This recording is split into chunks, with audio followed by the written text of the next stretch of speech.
Selamat datang kembali di Wave Update. Kali ini saya nggak sendiri, udah ada bersama salah satu ini mungkin bisa dibilang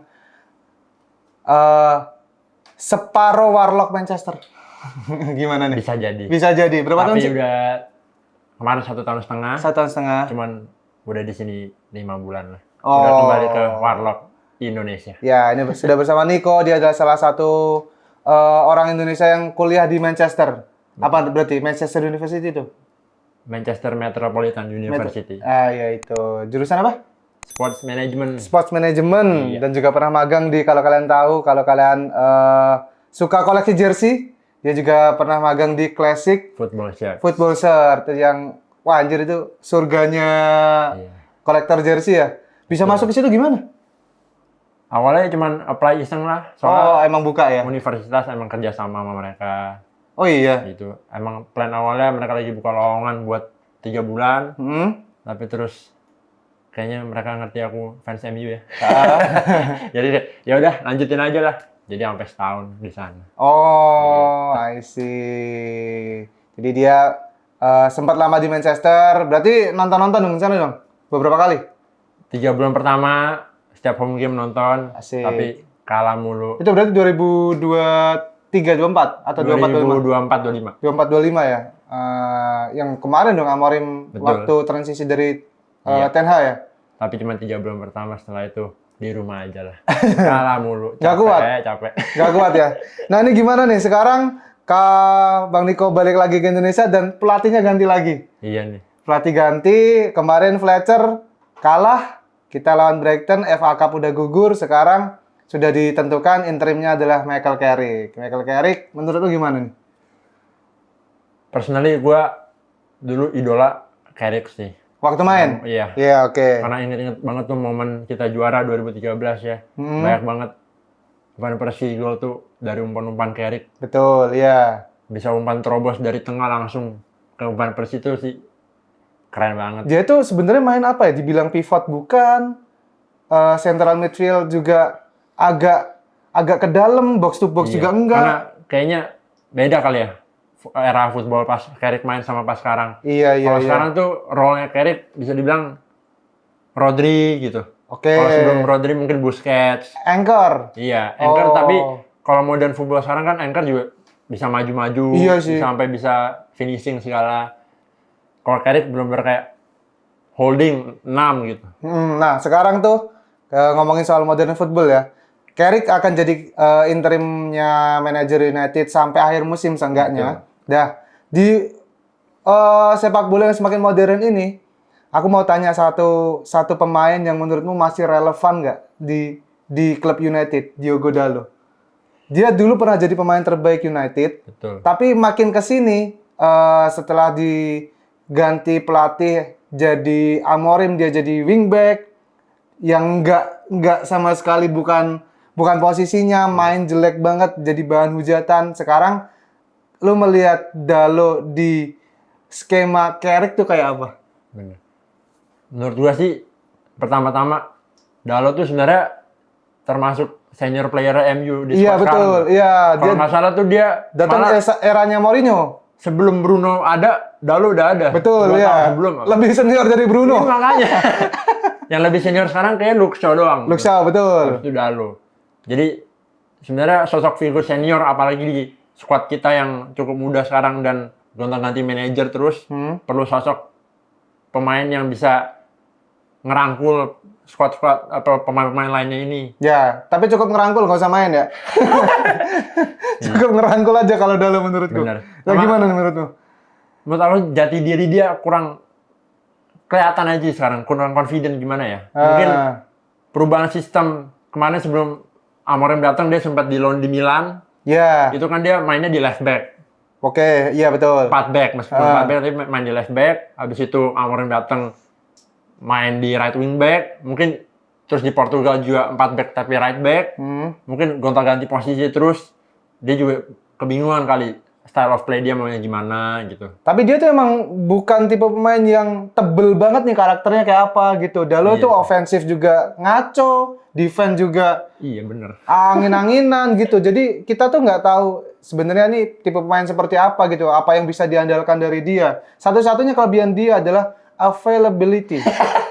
Dia selalu bisa Cukup ada. main. Iya, yang penting ada aja. Jadi pelatih akan selalu, oh yaudahlah, lu yang ada gua mainin gitu. Apalagi nih lawan City derby, kayaknya dia lagi ya yang ada karena Mazraoui masih di Mazraoui, AFCON. betul, dia masih masuk ke final. Mohon maaf Mazraoui, tolonglah segera balik ini.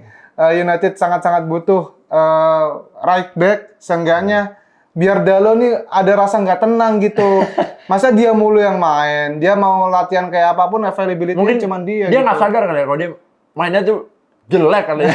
Dipilih terus gitu. Masa nggak sadar sih? Masa nggak sadar sih? Oke, kita langsung preview deh gimana nanti lo ngelihat persiapan United lawan Manchester City ini derby setelah match pertama kita kalah 3 ya? Apa 2 ya? 3 ya, 3-0. Ini akan kembali ketemu main di Old Trafford. Betul. Etihad ya? Home.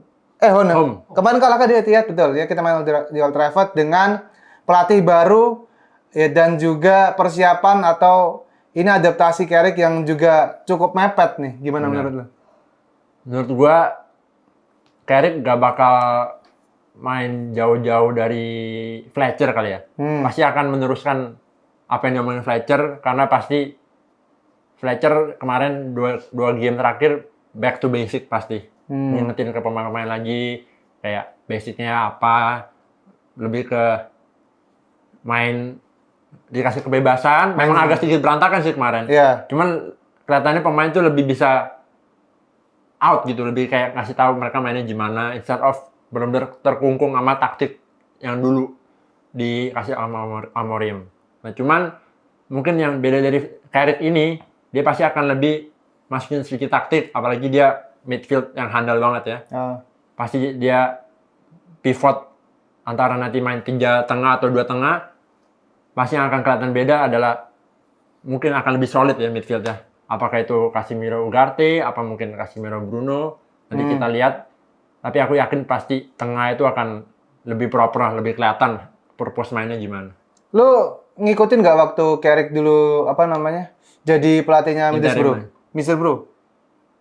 Mainnya gimana? Sih. Kan dia katanya cukup oke tuh main di Middlesbrough. Dia akhirnya dipecat karena memang kehilangan banyak pemain. Iya, Middlesbrough ngejual pemain, akhirnya dia produktivitas golnya menurun karena memang top scorernya dijual. Iya. Dulu tuh sempat dia ngejual Archer atau Morgan Rogers tuh dari Middlesbrough.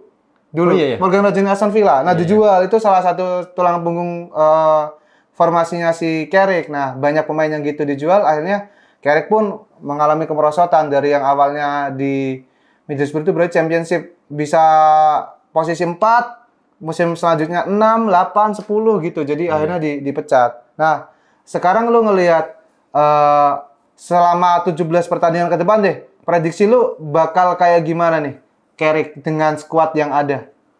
Menurut gua sih pasti dia take 17 game berikut ini game by game sih. Step by step. Tapi emang udah dikasih tahu targetnya adalah Champions League. Eropa lah pokoknya ya. Iya. Champions League apa Eropa dia bilang? Kalau nggak salah Champions League ya? Champions League ya? Iya. Berarti 4 besar. Benar. Cukup optimis Apa berarti dia. kelima kayaknya tetap masuk kalau nggak salah ya. Lihat aja kuota ntar gimana. Kan kalau tim Inggris yang sekarang masih di UCL ada salah satu yang juara Liga Inggris, berarti 5 besar bisa 5 besar, masuk. betul. Jadi lu ngelihat ya masih ada sisi optimismenya si Carrick ya. Apalagi dia tahu banget lah MU winning ways-nya gimana. Pasti terlepas dari taktik dan kepintaran dia jadi coach, pasti dia juga akan menjadi motivasi lebih lah karena dia legend MU yang terakhir kali juara di squad terakhir kali juara. Pasti akan membawa semangat lebih bagi pemain-pemain kita lah. Dia juga dibantu sama 2 mantan pemain, ada Johnny Evans sama Jonathan Woodgate. Iya, betul. Woodgate dulu juga yang bantuin dia di Middlesbrough. Nah, ini salah satu angin segar yang juga mungkin bisa jadi fata morgana kita kalau Carrick akan jadi sesuatu. waktu interim juga Carrick 3 match nggak kalah. Dan itu Iya, match sulit semua. Iya. Champions lawan Villarreal kita menang, lawan Chelsea kita imbang, dan bisa menang lawan Arsenal. Tapi Arsenal juga waktu zaman-zaman masih Arteta masih goyang-goyang. Nah, besok lawan City nih, apa yang akan terjadi menurut lo? Menang. Asli? Pede sih. Asli. Prediksi 2-1. 2-1. 2-1. Menang United. Menang. Line up menurut gimana? Line up, gue belum lihat availability gimana ya. Cuman kalau Kayaknya Bumo sama Ahmad udah bisa gabung deh. iya, kayaknya mereka udah report back sih kayaknya. Prediksinya sih 4-2-3-1 ya. 4-2-3-1. Lamens, Yoro, Maguire. Maguire soalnya balik. kemarin udah main ya? Iya. Oke. Yoro Maguire, terus Dalo, Luke Shaw. Hmm. Duanya tengah, Casemiro, Ugarte. Oke. Baru 3 depan, Cunha, Bruno, Mbumo. Baru depan Sesko. Depan Sesko. Amatnya di bench dulu. Nah, ini ada salah satu pemain yang juga kayaknya akan tersingkir dengan formasi yang baru. Lu ngelihat gimana nih Mason Mount? Iya sih. Sebenarnya dia kalau manajer baru nih ya, pasti start from zero lah semuanya lah. Oke. Reset kan. Pasti Oh, semua jadi akan mau kasih performa terbaik. Oke, Mount harus membuktikan diri lagi ya. Iya. Dengan gimana dia beradaptasi dengan formasi baru atau mungkin ngambil kepercayaan manajer gitu ya. Sebenarnya posisi dia juga karena fleksibel ya, dia bisa main di 3 kiri kanan tengah tuh bisa semua. Jadi utility player yang cukup berguna Mount pasti. Kalau Mainu? Mainu tuh Karena ada satu statement menarik dari Carrick, dia bilang, gue ngelihat Mainu Di bukan depan ya? sebagai midfield, dia tuh lebih sebagai attacker benar. Gue setuju juga. Oh Gue ya? kurang suka kalau Mainu disuruh main di holding. Ya. Karena dia kontrol bola dribble tight space tuh bagus banget. Footwork-nya Iya. yang paling menonjol dia tuh Mainu. Jadi dia tuh cocok buat masuk celah-celah kotak gitu. Nah cuman kan role dia udah di sama Bruno tuh nomor 10. Agak susah kali ya. Cuman pasti lagi-lagi Carrick kemana bilang harus ada pemain youth MU yang udah masuk senior lama dan perlu ditonjolkan, dan pasti sosok itu Mainu sih. Kalau aku lebih ngelihat kayaknya Bruno akan tetap main sejajar sama Casemiro. Casemiro ya, di belakang ya? Iya. Karena kita nggak bisa lagi berharap dengan... Ini ada 3 pemain yang menurutku udah nggak bisa lagi kita harapin. Dalo, Ugarte, Dorgu. Iya. Dah itu memang kartu mati kita yang mana kalau memang bisa Januari ini keluar, kalau enggak summer harus salah satu dari mereka atau mungkin 3-3-nya keluar, entah status loan atau permanen. Tapi lu tau nggak kenapa gue pilih buat derby Casemiro Ugarte? Kenapa? Karena kalau tiba-tiba Ugarte jelek, langsung Carrick pakai baju. Carrick yang masuk. Udah gue yang masuk gitu ya. Kayak Scholes waktu comeback ya tiba-tiba. Ya aku cuma bisa berharap nggak banyak sih yang bisa kita jadikan ekspektasi untuk lawan City besok, karena City sekarang juga udah mulai naik lagi nih, karena awal-awal dulu juga sempat struggling, gimana dia waktu di klasemen juga agak terpaut jauh sama title race, tapi sekarang udah masuk lagi ke title race, apalagi ketambahan di Januari dia udah signing Antoine Semenyo, yang mana itu adalah salah satu nambal Savinho yang jelek. Iya. Langsung kedatangan Semenyo yang bener-bener langsung improve, langsung bisa nyetel di squadnya City yang sekarang. Seperti yang udah sering aku bilang di live reaction atau pun webcast yang udah sekarang nonton United cari hiburan aja. Nggak usah berharap gimana-mana. Kalau memang besok kerja nggak usah dipaksain. Kalau emang ada acara lain yang urgent, udah jangan ngeberatin nonton United. Udah, menurutku begitu aja. Iya sih, setuju lah. Aku bahkan menganjurkan kalau teman-teman memang udah capek, istirahat pun nggak apa-apa. Iya. Istirahat nonton, cuman tahu dari live reaction, live score atau langsung lihat di papan klasemen. Oh, United udah. Kalau perlu notifikasinya dimatiin dulu aja nggak matiin dulu nggak apa-apa. Unfollow pun nggak apa-apa menurutku, unfollow Man United sampai benar-benar tim ini benar-benar kembali lagi ke jalurnya gitu. Benar. Thank you pokoknya buat Thank Niko. you, Bang. Ya, ini salah satu obrolan tentang Dalo juga preview kita nanti lawan United. Kalau kalian punya opini lain, silahkan tulis di kolom komentar. Sampai jumpa di episode selanjutnya. Terima kasih, sampai jumpa.